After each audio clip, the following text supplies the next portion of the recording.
Hello guys, Prajin பத்மநாதனும் சாண்ட்ராமே உள்ள போயிருக்காங்க. அதாவது husband wife while card contestant உள்ள போயிருக்காங்க. போன உடனே 7:30 கூட்ட ஆரம்பிச்சிட்டாங்க. ஒரு டாஸ்க் மாதிரி கொடுக்குறாங்க.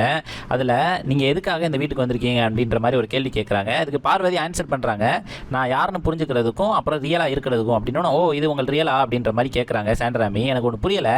இது வரைக்கும் உள்ள அவங்களோட உண்மையான ஃபேஸை காமிச்சு விளையாடுற பிளேயர்ஸ்னால் பார்வதி, அப்புறம் கம்ருதீன், இவங்க 2 பேரும் சொல்லலாம். அப்புறம் திவாகரும் சொல்லலாம். அவர் நடிக்காமல் விளாட்ற மாதிரிக்கே, அதாவது கெட்ட பேரானாலும் நடிக்காமல் விளாண்டுட்டு இருக்காங்க இவங்க.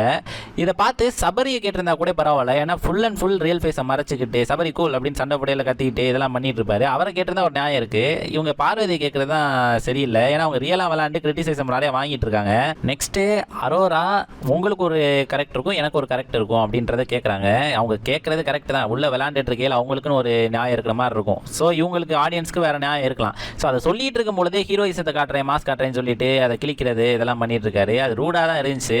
அதாவது உள்ளே போயிட்டு அதுக்கடுத்து அனலைஸ் பண்ணி கேமை விளாண்டு அப்படி பண்ணுறதை விட்டுட்டு வெளியில் ஒரு ஆடியன்ஸ் பார்த்துட்டு, அதாவது வெளியில் ஆடியன்ஸ்க்கு ஒரு ஆளை பிடிக்கல, அதாவது பார்வதிக்கு ஹேட்ரட் இருக்குன்றது தெரிஞ்சுக்கிட்டு அவங்கள அடித்தா நமக்கு எல்லா மக்களும் சப்போர்ட் பண்ணுவாங்கன்னு நினைக்கிறதெல்லாம் செட்டே ஆகாது. ஒரு 2 நாள் தான் இதெல்லாம் நடக்கும். அதுக்கப்புறம் ஆடியன்ஸ் உங்களே அடிக்க ஆரம்பிச்சிருவாங்க. நீங்கள் ஒரு வாரம் உள்ளே போய் விளாடுங்க. அதுக்கடுத்து உங்களுக்கு கிரிட்டிசிசம் எப்படி வருதுன்றதை முதல்ல பாருங்கள். ஸோ நீங்கள் இதை பற்றி என்ன நினைக்கிறீங்க அப்படின்றத கமெண்ட் பண்ணுங்கள்.